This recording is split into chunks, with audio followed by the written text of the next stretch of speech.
The circle of relating is a tool that we use in our model of Gestalt couples therapy to help the therapist and sometimes the clients track and understand their repetitive patterns in relationships. We use this tool to be descriptive, not prescriptive, showing that fluid movement around, forward, and back can all be healthy ways of relating. We use this lens to help people see how movement in their relationship is essential and can be mutually nourishing or not. There are many ways of relating, and here are common examples to look at in some detail. Fusion, or confluence in Gestalt terms, is a place where two people form a relationship without boundaries.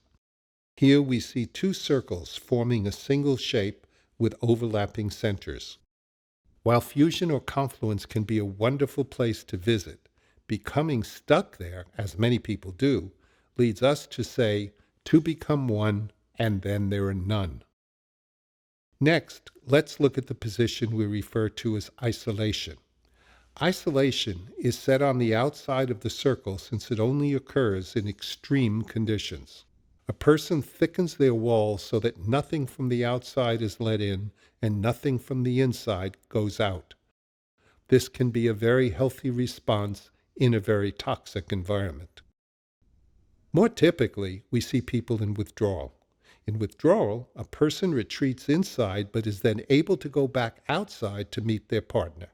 Withdrawal can be restorative and nourishing while leaving options open to let your partner in or to reach out to your partner.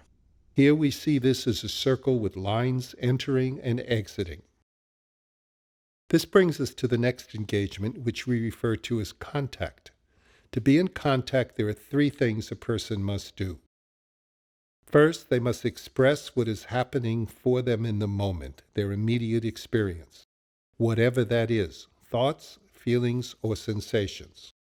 If they don't do this, they might be conversational, but they will not establish the conditions for contact to happen, the synaptic sparkle in between. Second, there must be movement to stay engaged. Movement creates difference, and difference both separates and connects. Third, a person has to be aware that there are differences between themselves and their partner, and that these differences are not usually threatening. They are more likely to be connective tissue. Without a boundary that both connects and separates a couple, there can be no difference, and without difference, there can be no contact. Healthy movement between contact and withdrawal creates connection. We are wired to seek connection. The last engagement on the circle is intimacy. Intimacy is additional to contact. We see that here as a rotating dotted line around contact. Intimacy with someone you know and know you are safe with is a place where a person is not monitoring themselves or their partner. They are there and they are whole.